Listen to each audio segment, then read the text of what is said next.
Господь, свет мой и спасение мое, кого мне бояться? Господь, крепость жизни моей, кого мне страшиться?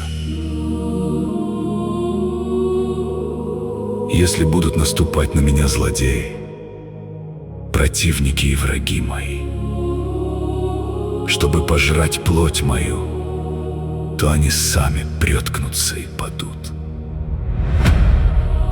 Если ополчится против меня полк, не убоится сердце мое. Если восстанет на меня война, и тогда буду надеяться.